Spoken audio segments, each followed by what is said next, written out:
ना काबिले यकीन चौंका देने वाला ये वाक्य है कि एक औरत ने गधे के बच्चे को पैदा किया और जिसने भी इस बात को सुना तो उसने दिल में सोचा कि उस औरत और गधे को देखना चाहिए कि एक औरत गधे के बच्चे को कैसे पैदा कर सकती है। उस औरत को देखने के लिए लोग जमा हो गए और जब उस औरत के घर में गए तो औरत घर में लेटी हुई थी और उसके साथ एक गधे का बच्चा भी लेटा हुआ था। लोगों ने जब यह मंजर अपनी आंखों से देखा तो उनको अपनी आंखों पर यकीन ही नहीं हो रहा था कि एक औरत एक गधे के बच्चे को कैसे पैदा कर सकती है। खैर, जितने मुंह उतनी बातें। कोई कहता कि इस औरत पर अजाब आया है और कोई कहता कि इस औरत पर किसी ने काला जादू किया है और कोई कहता कि इस औरत ने गधे के साथ कोई गलत हरकत की है, तभी तो इसकी कोख में गधे का हमल ठहर गया है। और जब इस कहानी का खुलासा होगा तो आप भी सुनकर हैरान हो जाएंगे। कहानी कुछ इस तरह है। एक गांव था और उस गांव में एक सरदार रहता था। वह सरदार बहुत अमीर था। उसके पास माल मवेशी बहुत ही तादाद में मौजूद थे। उस आदमी के पास गधे, घोड़े और काफी सारे जानवर भी थे। उस सरदार के पास लोग अपने मसाइल लेकर आते थे और वह उनका हल करके देता था। उसने अपने घर में काफी सारे मुलाजिम भी रखे हुए थे। काफी दिनों से उस सरदार का एक गुलाम काम पर नहीं आ रहा था, तो सरदार ने हुक्म दिया कि उस गुलाम को बुलाया जाए कि वह काम पर क्यों नहीं आ रहा। सरदार का वजीर उस नौकर के पास आया और कहने लगा कि तुम दरबार में क्यों नहीं आते, क्यों छुट्टियां कर रहे हो, तुम्हें सरदार बुला रहे हैं। जब वह मुलाजमत गया तो उसका चेहरा लटका हुआ था। उसके चेहरे पर उदासी छाई हुई थी। उस गांव के अमीर सरदार ने अपने मुलाजिम से कहा कि हाँ भाई, तू इतनी छुट्टियां क्यों कर रहा है, काम पर क्यों नहीं आ रहा था, तुझे कोई परेशानी है तो तुम बताओ ताकि हम उस परेशानी का हल कर सके। वह गुलाम परेशानी के आलम में कहने लगा कि सरदार, मैं आपको अपनी परेशानी बताना चाहता हूँ, लेकिन मेरा दिल इस बात पर हिम्मत नहीं रखता कि मैं आपको अपनी परेशानी बताऊं, और मुझे इस बात का डर है कि जो बात मैं आपको बताऊंगा पता नहीं आप उस बात पर यकीन करेंगे भी या नहीं, और इस बात के बाद आप मेरे बारे में और मेरी बीवी के बारे में पता नहीं क्या क्या सोचेंगे। इसीलिए ही मैं आपको बताने से डर रहा हूँ और मैं अपनी इस परेशानी को लेकर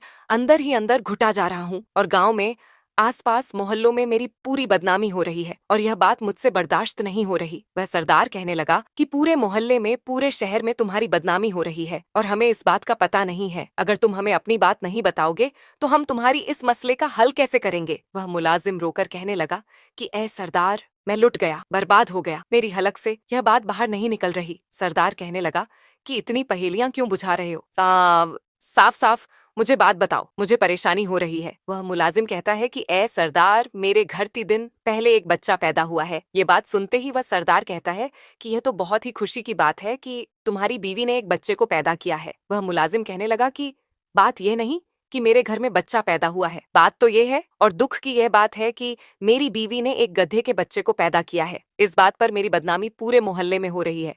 मैंने इस बात को दबाना चाहा, लेकिन जो दाई बच्चे की पैदाइश करवाने के लिए आई थी, उस दाई ने पूरे मोहल्ले में ढंडोरा पेट दिया है कि मेरी बीवी को एक गधे का बच्चा पैदा हुआ है और लोग मेरे बारे में तरह तरह की बातें कर रहे हैं और मैं इस वजह से बहुत परेशान हूँ। और जो शख्स भी इस बात को सुनता है वह फौरन मुंह उठा के मेरे घर उस गधे के बच्चे को देखने के लिए आ जाता है और वह गधे का बच्चा अब भी इतना छोटा है कि उसकी आंखें भी नहीं खुली हैं। मुझे इस बात का बहुत ही दुख है कि मेरी बीवी ने गधे के बच्चे को पैदा किया है। एक बार तो मेरा दिल किया कि मैं उस गधे के बच्चे को ऐसे ही जिंदा मारकर दफन कर दूं, लेकिन फिर मेरे दिल में ख्याल आया कि यह भी अल्लाह की मखलूक है जिसको जैसे अल्लाह पाक ने बना दिया। फिर मैंने अपने बच्चे को मारने का इरादा हटा दिया और लोग जब मेरे बारे में तरह तरह की बातें करते हैं, लोग मेरे घर घर पर आते हैं, बस इसीलिए ही मैं आपके दरबार में काम करने के लिए नहीं आ रहा हूँ। वह सरदार उस गुलाम की सारी बात सुनकर कहने लगा कि यह भला कैसे हो सकता है कि कोई इंसान किसी जानवर के बच्चे को पैदा कर दे। वह सरदार कहने लगा कि आज शाम को हम तुम्हारे घर चलेंगे और खुद अपनी आंखों से उस गधे के बच्चे को देखेंगे और फिर कोई फैसला करेंगे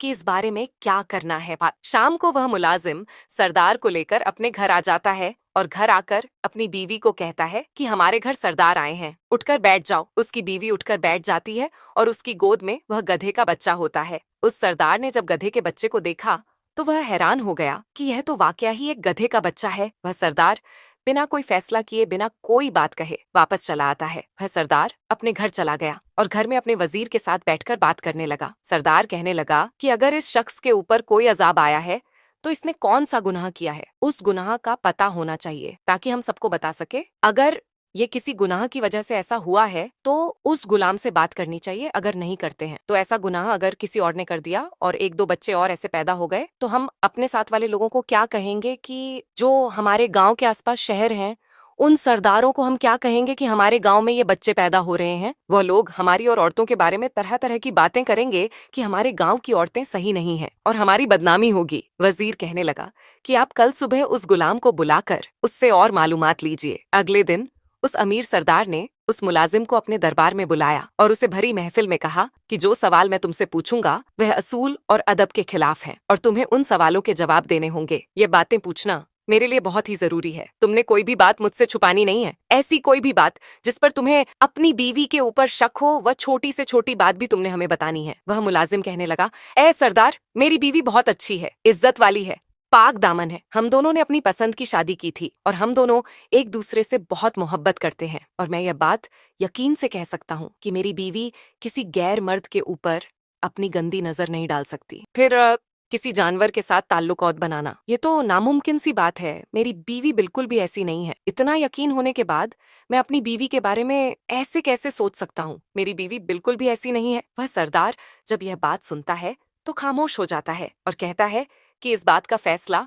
हम 1 साल या 2 साल बाद करेंगे और इस बात का तभी खुलासा होगा और अब हम तुम्हें कुछ नहीं कह सकते। हम ये भी नहीं कह सकते कि तुम उस बच्चे को पालो और हम यह भी नहीं कह सकते सते कि उस बच्चे को तुम मार दो, क्योंकि मारना कानून के खिलाफ है। इसीलिए अब तुम्हारे लिए यही बेहतर है कि तुम उस बच्चे की परवरिश करो और अगली मर्तबा जब तुम्हारी बीवी हाला होगी और किसी बच्चे को पैदा करेगी तभी हम किसी नतीजे पर पहुंच सकते हैं और इसके अलावा और कुछ किया भी नहीं जा सकता था। कोई सबूत नहीं मिल रहा था कि आखिर इस बात के पीछे राज क्या है। ऐसे ही वक्त गुजरने लग जाता है। 3-4 महीने गुजर जाते हैं। उस गुलाम की बीवी फिर से हाला हो जाती है और इस बार वह गुलाम अपनी बीवी का बहुत ही ख्याल रखता है। उसको अच्छे से अच्छा फल खिलाता, उसकी हर वक्त फिक्र करता कि दोबारा कहीं ऐसा ना हो जाए। वह अपनी बीवी को अच्छी से अच्छी गिजा खिलाता, क्योंकि उस गुलाम के दिल में डर था कि मेरे साथ दोबारा ऐसा ना कुछ हो जाए। इसी तरह उसकी बीवी को 7वां महीना चल रहा होता है और वह गुलाम सरदार के महल में काम कर रहा होता है और वह सरदार लोगों के मसाइल सुन रहा होता है। उस गुलाम के चेहरे पर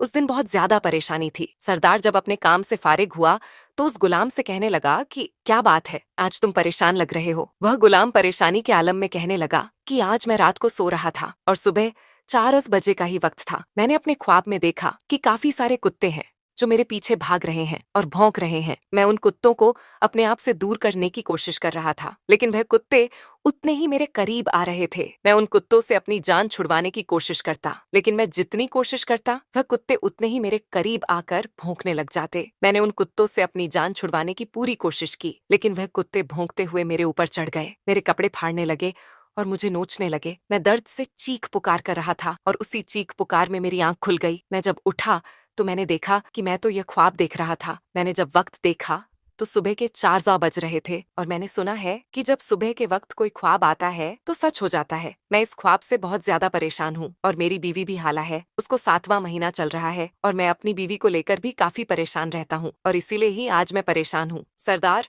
उस गुलाम को कहने लगा कि तुम्हें क्या लगता है कि इस ख्वाब का क्या मतलब हो सकता है? वह गुलाम परेशान होकर कहने लगा कि मुझे इस ख्वाब का मतलब लगता है कि दूसरी बार भी मेरी बीवी किसी जानवर के बच्चे को पैदा करेगी और अगर इस बार भी ऐसा हो गया तो मैं लोगों को क्या मुंह दिखाऊंगा।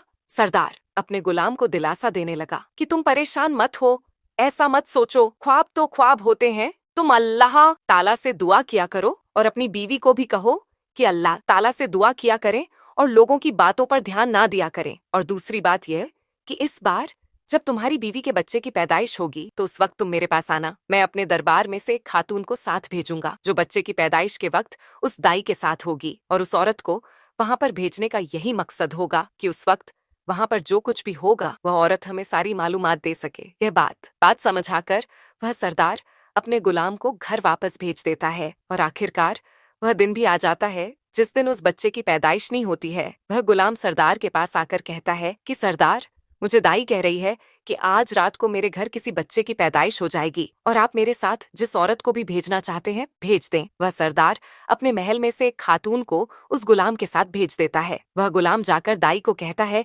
कि यह खातून आपके साथ ही रहेगी, जब तक आप बच्चे की पैदाइश करवाती रहेंगी तो यह आपके के पास ही रहेगी। आखिरकार रात का वक्त हो जाता है। वह गुलाम दरवाजे के बाहर इंतजार करने लगता है। आधी रात के वक्त वह दाई भागकर बाहर आती है। वह बीवी उस गुलाम को आकर कहने लगी कि जो अल्लाह को मंजूर, तुम्हारी बीवी ने इस बार भी कुत्ते के बच्चे को पैदा किया है और इसमें अब मैं क्या कर सकती हूँ। यह बात सुनते ही वह गुलाम बेहोश हो जाता है। जब थोड़ी देर के बाद वह होश में आता है तो उसको अपना वही ख्वाब याद आने लग जाता है जिस ख्वाब में उसने देखा था कि कुछ कुत्ते उसके पीछे पड़े हैं और उसको नोचने की कोशिश कर रहे हैं। वह गुलाम इस बात को सोचता है कि वह मुझे ख्वाब मेरी बीवी की वजह से ही आया था कि मेरी बीवी को इस बार कुत्ते का बच्चा पैदा होगा। दाई भी अपने घर चली गई और वह औरत भी अपने घर चली गई जिसको सरदार ने भेजा था। सुबह होते ही सरदार ने गुलाम को बुलाया और उससे पूछा रात वाला सारा मामला। तो गुलाम ने रोकर कहा कि इस बार मेरी बीवी ने एक कुत्ते के बच्चे को पैदा किया है। सरदार ने कहा कि उस दाई को बुलाओ जिस दाई ने पैदाइश करवाई है।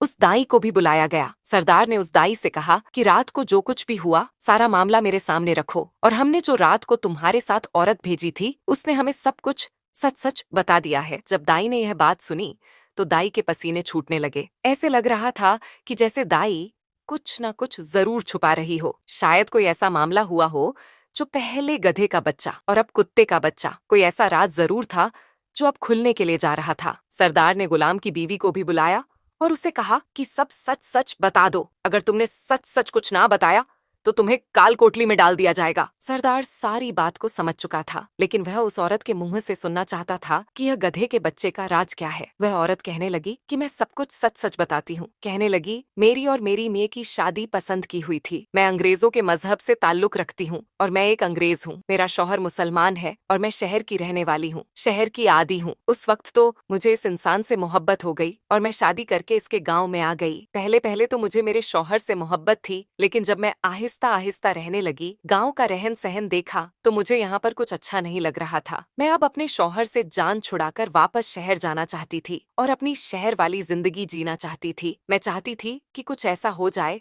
जिससे मेरा शौहर मुझसे नफरत करने लगे और मुझे खुद ही छोड़ दे। जब मैं हाम हुई तो मैंने एक दाई के साथ इरादा बनाया। मैंने उस दाई को बच्चे की पैदाइश से पहले ही पैसे दे दिए कि यह पैसे तुम रख लो और मेरी पैदाइश के वक्त एक गधे के बच्चे का इंतजाम कर देना और इसके बाद मैं तुम्हें और भी ज्यादा पैसे दूंगी और मेरे यहाँ जो बच्चा पैदा होगा वह बच्चा तुम किसी ऐसे मियां बीवी को दे देना जिनके पास औलाद ना हो। दाई मुझसे कहने लगी कि आप ऐसा क्यों करना चाहती हैं। मैंने दाई को सारी बात समझा दी कि मैं अब अपने शौहर के साथ नहीं रहना चाहती और अब मैं कुछ ऐसा करना चाहती हूँ जिससे मेरा शौहर भी मुझसे नफरत करने लगे और मुझे छोड़ दे। और मैंने दाई को कहा कि तुम यह अफवाह फैला देना कि मुझे एक गधे का बच्चा पैदा हुआ है। मुझे इस बदनामी का कोई डर नहीं था कि लोग मेरे बारे में बातें करेंगे क्योंकि मैं एक अंग्रेज हूँ, अंग्रेजों के मुल्क में रहती हूँ और वहाँ ही जाना चाहती थी। लोग मेरे बारे में यहाँ क्या बातें करें, मुझे इससे कोई लेना देना नहीं था। लेकिन जब गधे का बच्चा पैदा होने के बाद भी मेरा शौहर मुझसे मोहब्बत करता रहा और उस गधे के बच्चे को भी अपना बच्चा समझने लगा तो मैं अपने शौहर की मोहब्बत देखकर हैरान हुई कि कोई शख्स अपनी बीवी से इतनी मोहब्बत कैसे कर सकता है। तब मुझे एहसास हुआ कि मैंने क्या गुनाह किया है, क्या गलती की है। तब मुझे अपने शौहर से सच्चे दिल से मोहब्बत होने लगी। उस वक्त तो मैंने खुद एक गधे का बच्चा रखवाया था लेकिन इस बार जो कुत्ते का बच्चा पैदा हुआ है ये कैसे पैदा हुआ है ये मैं नहीं जानती। बीवी कहने लगी कि इस बार मैंने अपने शौहर के साथ कोई धोखा नहीं किया है। अब बारी आती है उस दाई की। सरदार कहता है कि सच सच बताओ वरना तुम्हें सख्त सजा मिलेगी। दाई कहने लगी कि हाँ ये बात सच है कि पहली बार इसने मुझे ढेर सारे पैसे दिए थे और मैंने इसका बच्चा हटा के वहां पर गधे का बच्चा रखवा दिया था। लेकिन मुझे इस बात से इतनी सख्त नफरत थी इस औरत से कि कोई माँ ऐसा भला कैसे कर सकती है। मैं एक दाई हूँ और तरह तरह के घरों में जाती हूँ। मैं एक ऐसी औरत से मिली जिसके पास औलाद नहीं थी और वह औलाद की वजह से बहुत दुखी थी। उसने मुझे कहा कि तुम एक दाई हो, मुझे कहीं से बच्चा ला दो, इसके बदले में मैं तुम्हें पैसों से तोल दूंगी। तब मुझे इस गुलाम की बीवी का ख्याल आया कि इसको बच्चों से मोहब्बत नहीं है। कोई माँ ऐसा कैसे कर सकती है। इस बार तो इसने मुझे पैसे नहीं दिए थे लेकिन इस बार मैंने इससे छुपके इसका बच्चा ले जाकर उस औरत को दे दिया और जिसको मैंने जाकर बच्चा दिया उसको बच्चों की बहुत कदर थी। 20 साल से उसके पास औलाद नहीं थी। बस वहां से ही मेरे दिल में ख्याल आया कि इस बेकदर माँ के पास औलाद होने से बेहतर है कि यह बच्चा मैं जाकर उस औरत को दे दूं, वहां से मुझे पैसे भी मिल जाएंगे। और मैंने ऐसा ही किया। वह बच्चा ले जाकर मैंने उस औरत को दे दिया और यह अफवाह फैला दी कि कुत्ते का बच्चा पैदा हुआ है। और आपने जो मेरे साथ औरत भेजी थी ये मेरे पास उस वक्त मौजूद थी। जिस वक्त हुआ तो मैंने उस वक्त चिराग बुझा दिया था जिसकी वजह से अंधेरा हो गया था और अंधेरे का फायदा उठाकर मैंने इंसान का बच्चा उठा लिया और कुत्ते का बच्चा वहां पर रख दिया। मैंने यह काम बहुत ही चालाकी से किया था और इस काम की खबर किसी को नहीं हुई थी। लेकिन वह औरत अंधेरे में भी समझ जाती है कि इस वक्त जो अंधेरा हो गया है ये किसी ना किसी बात का राज है। वह औरत आकर उस वक्त सरदार को बता देती है कि उसी वक्त ही अंधेरा हुआ था, उसी वक्त ही चिराग बुझा था, जो वक्त बच्चे की पैदाइश का था। इसलिए मुझे शक है कि उस दाई ने कोई ना कोई राज छुपा रखा है और दाई का ही यह कोई करतूत है। आप उस दाई और उस औरत को बुलाइए और उनसे सारी मालूमात लीजिए। तो आखिरकार इस कहानी का खुलासा खुल जाता है कि पहली मर्तबा तो उस औरत ने खुद ही हेराफेरी की थी और दूसरी मर्तबा उस दाई ने हेराफेरी की। उस गुलाम को जब अपनी बीवी के बारे में पता चला तो गुलाम का दिल बहुत ही टूटा, लेकिन क्या कर सकता था। उसके बाद उस सरदार ने 10 साल की उन दोनों औरतों को कैद की सजा सुना दी। उसके बाद वह गुलाम अपनी उन दोनों बच्चों से मिलता है, देखता है कि वह बच्चे बहुत ही अच्छी परवरिश पा रहे हैं। फिर वह गुलाम शुक्र अदा करता है कि शुक्र है कि मेरे यहाँ कोई